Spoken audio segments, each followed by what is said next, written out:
Olá, o programa Trilha Social, o programa que fala o bem, faz o bem e divulga o bem, começa agora. Começa agora convidando você a fazer parte da Ciranda do Bem. Você pode fazer o bem aonde você está. Nós temos as redes sociais, manda uma mensagem para o seu amigo, mande uma mensagem na rede social. Evite falar de críticas, de coisas ruins, coisas pesadas, de violência. Seja aquele que vai contribuir com caminhos que levem à paz. Então, se você puder contar uma história da sua vida, de superação, é muito bom. Sabe por quê? As pessoas vão te ouvir e vão ver que, se você superou, elas também podem. Eu creio também que as redes sociais elas são muito importantes para a gente fazer essa transmissão do bem. Então, faça a sua parte. Conte uma parte da sua vida, uma parte da sua infância, da adolescência, que você tenha superado. Ou então, conte a sua história de amor. Olha como é maravilhoso a gente poder contribuir contando a nossa história. Quantas pessoas estão sozinhas esperando encontrar a sua cara metade? E se você contar a sua história, você poderá contagiar essas pessoas e fazer com que elas também tenham esperança de encontrar alguém como você também encontrou. E hoje no nosso programa nós vamos falar de algo muito, muito importante, que é o poder do riso, o poder das pessoas que estão na sociedade com uma missão de nos fazer felizes, nos fazer rir. Às vezes você acorda naquele dia um pouco triste, e de repente você liga a televisão e vê alguém, uma figura, que começa a falar coisas que são hilárias, engraçadas, e você começa a sorrir, daí a pouco você está gargalhando e aquilo faz com que o seu dia mude. E nós vamos falar com uma pessoa que faz exatamente isso. Ele é ator, palhaço e poeta. É o Arthur Martins, que há muito tempo já está nessa estrada. Arthur Martins, que alegria te receber aqui no nosso programa, Arthur. Nossa, a satisfação é toda minha, sabe? Um programa com energia muito boa, você com essa energia de luz que traz para onde você passa, esse lugar das pessoas ficarem melhor. E eu atrelo isso, você puxou o assunto do riso, eu atrelo muito isso, eu falo que a alma ri, sabe? Então todas as almas elas têm essa capacidade de sorrir por onde passa, basta você olhar para si, entender, se aceitar, caminhar com esse sorriso pelo mundo. Isso é a coisa linda do mundo. Sabe? É verdade, Arthur, e uma coisa muito importante, você vê que sorrir é algo que a gente deve estar sempre sorrindo, mesmo que a gente esteja triste, não é verdade? Porque, às vezes, a pessoa que você encontra na rua, até dentro de casa, o fato de você sorrir, talvez, é a única coisa boa que aquela pessoa vai receber naquele dia.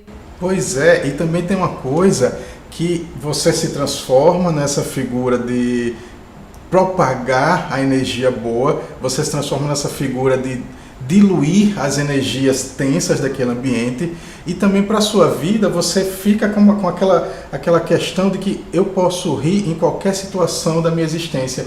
Isso não significa, né, que os problemas vão deixar de existir, ou que eu vou estar rindo e disfarçando esses problemas que existem em mim ou nas pessoas que convivem comigo, mas não, você vai conseguir olhar para essas situações de uma forma mais leve, e tirar os proveitos, as lições, os ensinamentos que essas situações podem trazer. Isso que você está falando, o que você está falando, Arthur, vem muito de encontro, por exemplo, à mediação. A mediação, quando vai ser feita entre duas pessoas, porque duas pessoas estão raivosas, uma está brigando com a outra, e um mediador ele ajuda a pessoa a pensar de forma diferente, a olhar para o problema de forma diferente. Ou seja, quando você tem um novo olhar para a mesma situação, tudo isso muda. Você muda a sua maneira de ver aquela situação, e você mudando o seu foco, você também deixa aquela tristeza, aquela raiva, aquilo que estava provocando aquele problema para trás. E mediar é saber que cada um tem 50% da responsabilidade, seja em qualquer conflito, não é verdade? Muita verdade nisso, muito interessante essa questão dos 50%, porque se você parar para pensar, nossos sentimentos, eles são 50% uma coisa e 50% outra. A tristeza, ela não é 100% triste. Ela tem o riso da tristeza, Então, em qualquer sintoma, qualquer sentimento que você esteja, você pode procurar isso que você falou da mediação. Qual é os 50% de riso que tem nessa situação que eu estou passando? E aí isso você vai diluir, né? E você vai ser o mediador dos seus sentimentos. Exato, e dentro de consultório, eu sou terapeuta também, dentro de consultório eu sempre convido aos meus clientes a conversarem com os seus sentimentos, principalmente aqueles que aparecem constantemente, para que eles possam ter um diálogo e saber o que é que esse sentimento quer. Por exemplo, a dor. Você acha que a dor ela vem para te prejudicar? Você briga, eu não quero sentir dor emocional, dor física, seja a dor que for. E a dor, ela dá sempre uma resposta para você. E qual é a resposta da dor? A resposta da dor é dizer que ela existe para lhe mostrar algo que não está bem. A hora que você olhar para esse algo, a hora que você olhar para essa dor e saber o que causa essa dor e você integrar isso em você, a dor, então, ela pode ir embora. Ela diz assim: agora que você me integrou, eu posso ir, não preciso ficar, mas eu sou sua amiga. Eu só venho te avisar quando as coisas não estão bem. Perfeito, isso a gente não exclui nada, né? nem a dor, porque realmente tudo pode ser, tudo, não pode ser não, tudo é professor e professora para a gente, né? Então, se a gente olha com esse foco de tirar proveito de tudo que está ao nosso redor, de tirar ensinamento de tudo que está acontecendo conosco, nossa, a gente vai caminhar mais fluido nessa existência mesmo, né? Porque aí tem uma coisa também que, se você ficar agarrado naquela dor, né? Preso naquela dor, isso fica tão maior, né? Isso ganha uma proporção tão maior do que de fato é. Quando você aceita que vai olhar para aquela dor, ela é infinitamente menor, né, do que o que a gente estava imaginando. Até porque tudo passa. Porque quando muitas vezes a pessoa se apega, quando ela se apega, ela não deixa ir, ela fica se apegando ao passado. Então, existem reflexões muito profundas a respeito disso, né? Não prejudique o seu presente ficando preso a um passado que não tem futuro. Pois é, pois é. E o passado, esse passado que a gente se apega, ele não existe, né? Se você for pensar mesmo filosoficamente, ele é uma projeção daquilo que a gente acha que foi esse passado. É como nós interpretamos. Então, eu costumo pensar, dentro disso que a gente está falando, esse passado como se ele fosse uma bola, uma bexiga, uma bola de soprar, né? Ela tem um tamanho pequeno. Mas se você começar a soprar, ela vai encher. Então, esse é o passado é pequeno. E também, se você encher demais, ela estoura. Ela estoura. É bem isso. Você começa a encher esse passado, começa a encher esse balão, tá? Ele vai estourar uma hora. E esse estourar é você ficar preso ali, né? Ai, como era bom no meu tempo, né? Como era bom antigamente. Nada é bom hoje, né? Nada é bom, pois é. E bem nesse sentido, que tudo passa, né?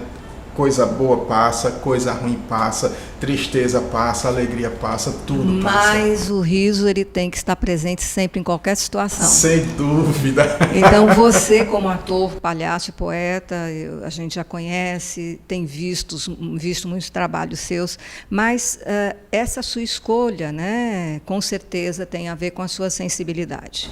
Sem dúvida. Eu costumo dizer, sabe, que eu estou nesse caminho da arte tem 20 anos. Quando eu comecei, era nesse sentido de buscar uma coisa que eu não entendi o que era.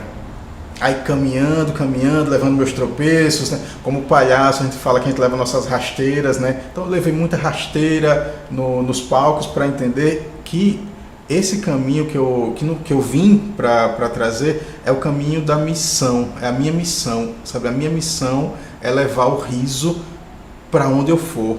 Eu caminho com o riso e eu levo esse riso para onde eu for.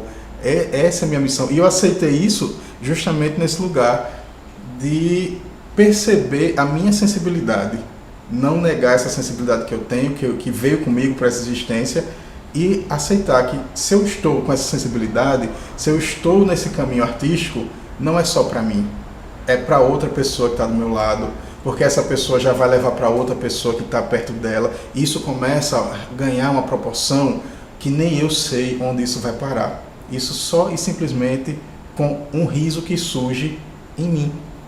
É verdade, cada atitude nossa ecoa em todo o universo, né? Diz que uma gota no oceano faz a diferença no mundo inteiro. E isso faz com que a gente fique pensando. Eu sei que também você, como ser humano, e com toda essa carga de sensibilidade, é claro que cria uma certa expectativa dentro desse seu propósito de vida. E existem alguns momentos que acho que todos nós já passamos por crises existenciais, crises também de ver o mundo do jeito que está, muitas coisas erradas acontecendo. E quando você fala de trazer o riso, você diz assim: eu quero trazer uma modificação para o mundo, eu quero trazer algo de bom. Esses momentos em que você teve esses momentos de crise? Olha, Maristela, eu tive, viu? Tive sim. Cada momento de angústia, cada momento de crise. Eu passei por uma depressão, né? Eu fiquei quase 3 anos sem conseguir sair de casa direito. Preso, confinado num apartamento ali, sem querer ir para a rua. E como é que foi esse momento, quando você estava dentro desse... Porque parece que é um poço... É como se fosse uma coisa escura que você vai entrando. E como é que você se sentia? Como foi para você? É bem isso mesmo, sabe? A ilustração é essa. Parecia que era uma noite constante. Eu parecia que eu não estava vendo mais o amanhecer, que eu não estava vendo mais o sol, não estava vendo mais nada. Era uma coisa que eu queria sair, mas não tinha forças. Era meio-dia, eu querendo sair para fazer minhas atividades e a única força que eu tinha era de deitar e dormir. Porque dormindo parecia que eu esquecia o que estava passando e ia para outro lugar. Era uma fuga. Era uma fuga, isso. Eu só conseguia fugir no sono. Mas nossa, é muito forte. É uma coisa muito forte. Aprisiona a pessoa, sabe? Fica ali, ó, a pessoa não consegue fazer nada. E qual foi o primeiro passo que te ajudou a sair dessa dificuldade? O primeiro passo foi aceitar. Foi olhar para isso e aceitar. Sim, eu estou em momento depressivo. E que precisa de ajuda. E que preciso de ajuda. Porque muitas vezes a pessoa não aceita, né? Que precisa de ajuda. Às vezes, além da depressão, vem o orgulho. Verdade. E aí não sai do lugar, porque é uma força tão grande, que são duas forças, né? A depressão e o orgulho, você não sai do lugar. E aí quando eu aceitei que precisava, que estava com esse problema, que precisava de ajuda, aí eu fui abrir meu leque para realmente trazer essas ajudas, e as ajudas apareceram. A ajuda apareceu com o Reiki. O Reiki foi algo muito significativo nesse início de sair, né, desse campo que eu estava inserido. O que o Reiki trouxe para você? Nossa, o Reiki trouxe o sentido de modificar a energia.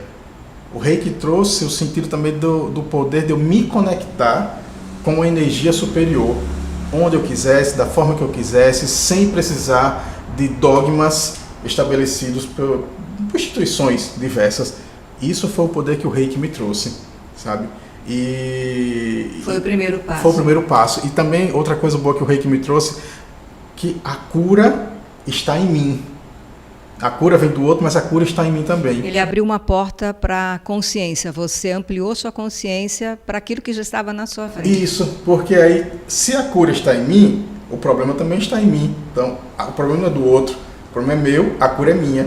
Isso trouxe, parece simples, mas trouxe um sentido de me apropriar da vida que eu tenho, do problema que é meu, não é de ninguém. E quando eu estava no período depressivo, eu começava a colocar culpa em outras pessoas, outras situações, né? Depois que eu aceitei, que eu trouxe isso para mim, eu disse, não, é meu, eu vou trabalhar. E aí depois eu já era ator, eu já era palhaço, mas o palhaço estava meio adormecido. E aí foi uma coisa atrás da outra. Veio o Reiki, veio um curso de palhaço em Belo Horizonte, que eu não estava esperando fazer. E aí, a partir disso, nossa, parece que destravou. O Reiki, ele seria como se fosse abrir a porta. Ele te dá a chave e você abre. Isso. Foi bem isso que eu senti. O Reiki foi essa chave que faltava para conectar, para que eu me conectasse. E conectasse, ele abriu porta para você se conectar com várias outras terapias, inclusive o seu potencial.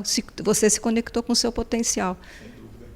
Você abriu a porta para que aquilo que era o seu potencial pudesse se expressar e também aquilo que é seu por direito chegasse até você. Porque, às vezes, até as pessoas querem nos ajudar. Às vezes, até a gente passa na nossa frente a oportunidade, mas nós não estamos com capacidade para ver.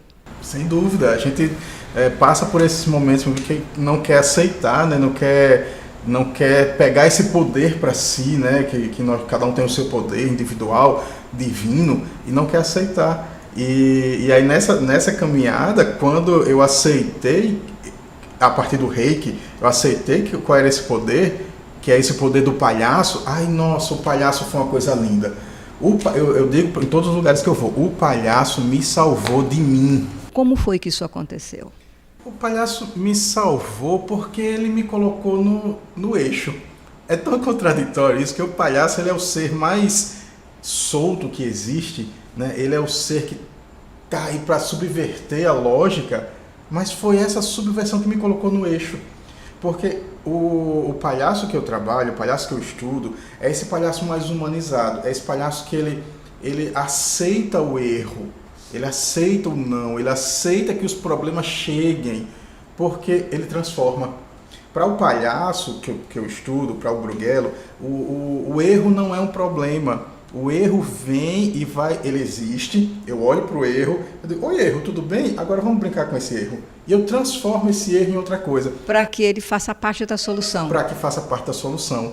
E aí, o adaptar-se. Né? O palhaço ele tem esse poder de adaptar-se.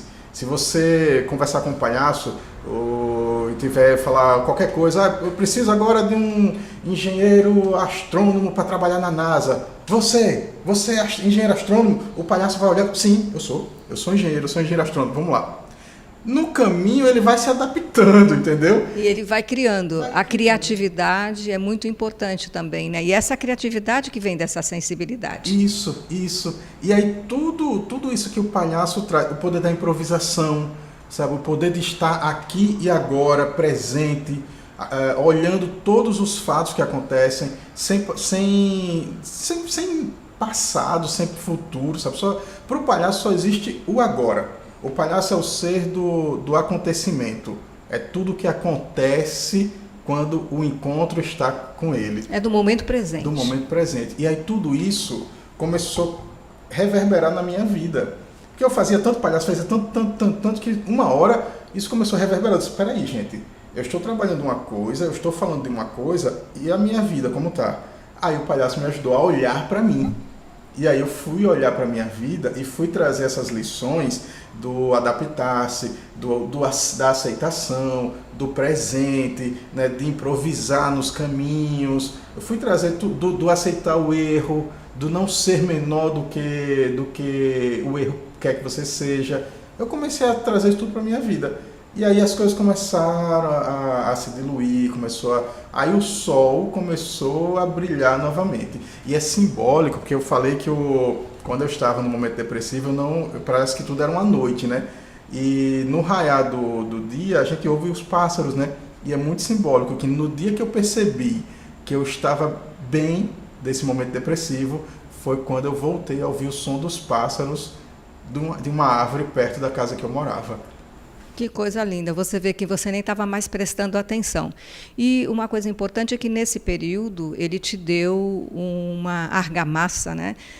Um material para você trabalhar o Sarau do Eu, que é um script feito por você e que você já lançou como live, né? E eu gostaria que você falasse um pouco desse Sarau do Eu. Certo, não, o Sarau do Eu é um espetáculo, né, que copila as poesias que eu fiz ao longo dessa trajetória, desses 20 anos. E muitas dessas poesias, elas surgiram quando eu estava nesse momento mais introspectivo, mais depressivo, querendo estar só comigo. Porque era uma válvula de escape. Eu não tinha com quem conversar, tinha o orgulho de não querer procurar ajuda, mas tinha necessidade de falar, de me expressar. E aí eu ia para o papel, e aí colocava tudo no papel. E com essa pandemia, né, com esse momento que ficamos em isolamento social, eu revisitei muito da minha obra. E ao revisitar, eu vi essas poesias. Gente, isso aqui dá um espetáculo.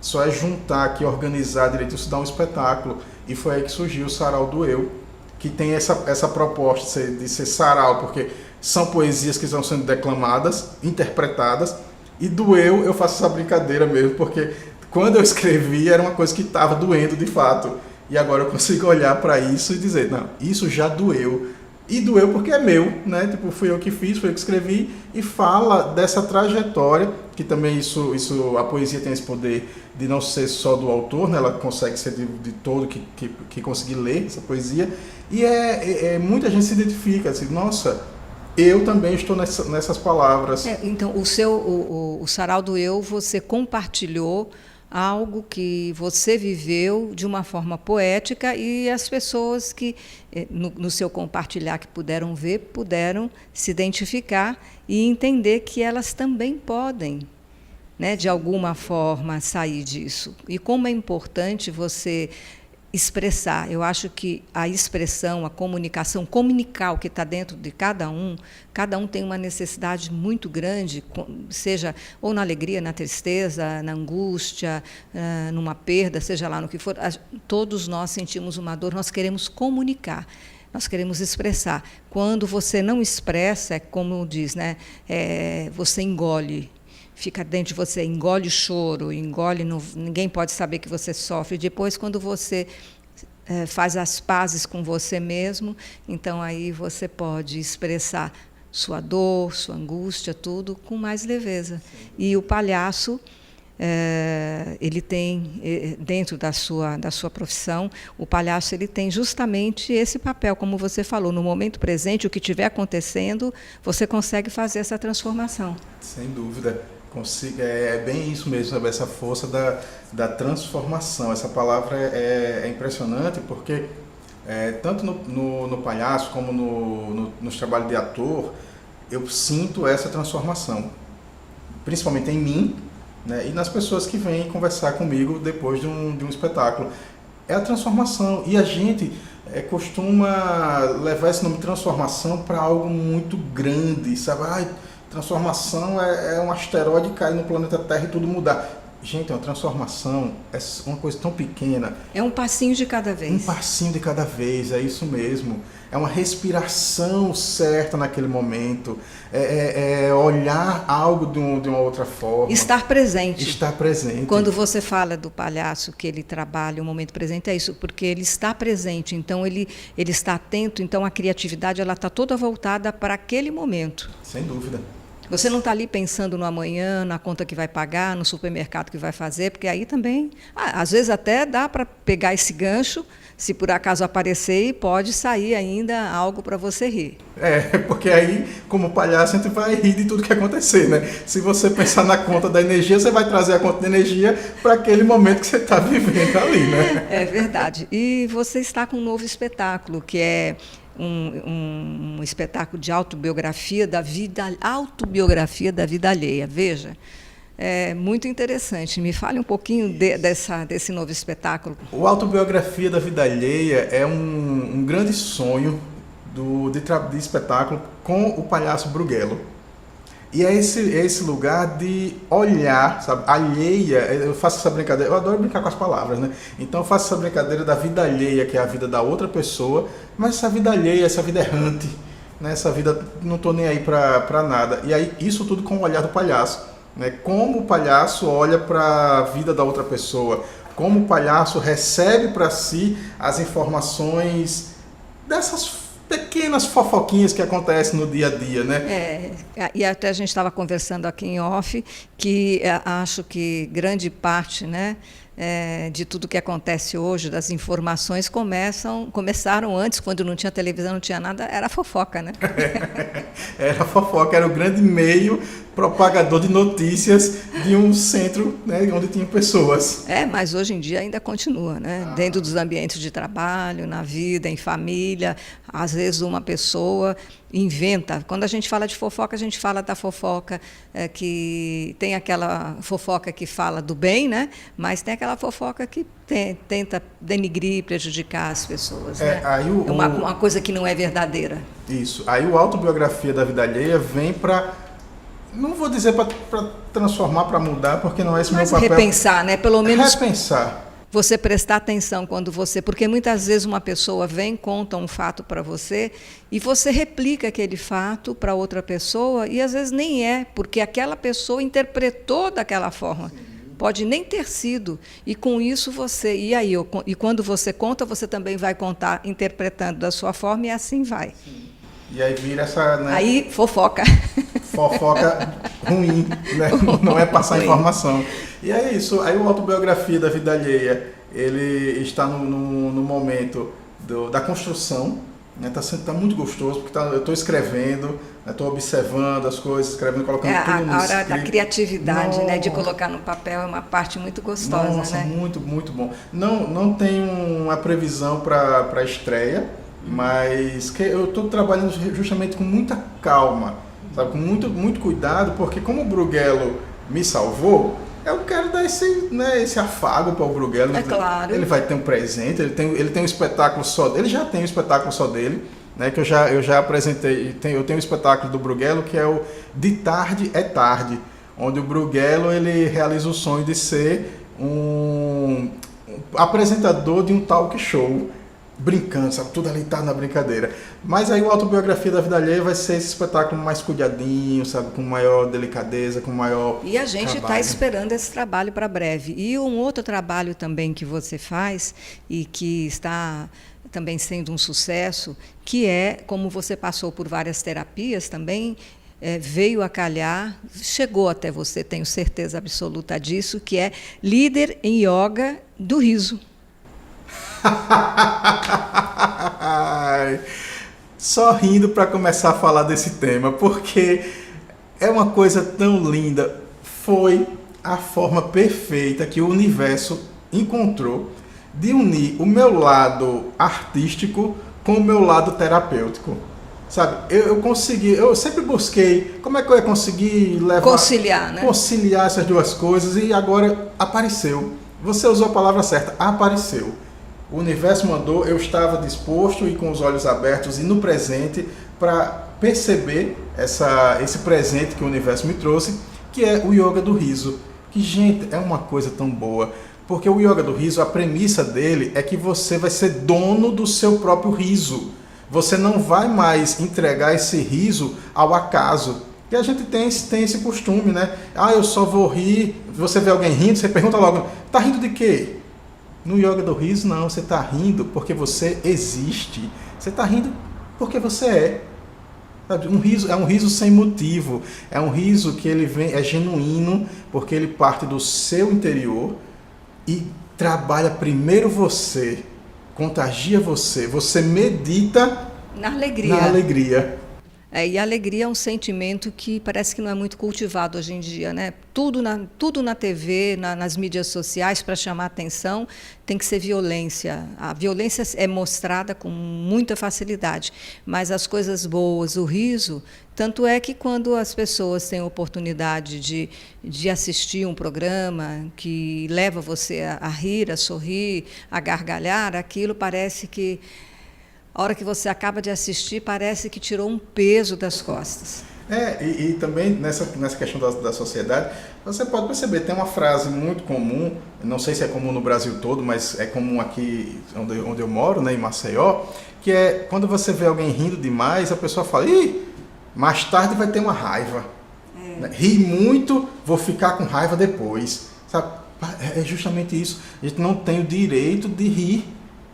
Tem que ter algum motivo, ou então você, se está rindo demais, você é bobo, se está rindo demais, você não é aceito. Né? Isso que você falou, é muito importante observar também. Muitas empresas, elas não permitem, parece que se você ri dentro de uma empresa, você não é visto com bons olhos. Você, não serve para a gente, porque ele ri demais. Ele ri demais. Você vê, né, o exemplo se você imaginar aí, qual é a primeira imagem que vem à sua cabeça, você pensar um grande empresário de sucesso.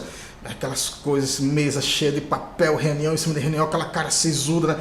A gente criou essa imagem. Isso é um estereótipo, né, que nós colocamos, é um arquétipo, né, quando a gente fala do homem que trabalha. Nós estamos chegando assim no finalzinho do nosso programa, mas você ainda tem um minuto para você fazer as suas considerações finais, falar e deixar uma mensagem para o nosso público, que tenho certeza precisa do seu riso, precisa da sua profissão. Nós precisamos de mais de pessoas como você nesse nosso planeta. Eu vou falar umas breves palavras, mas quero terminar esse bloco rindo, tá? Com você. Então, só vou falar uma frase que me veio, que é o seguinte: nada de negativo pode alcançar você se você der uma boa gargalhada. Então, vamos terminar esse programa rindo, sem motivo, só Sem pela motivos, felicidade. tá bom.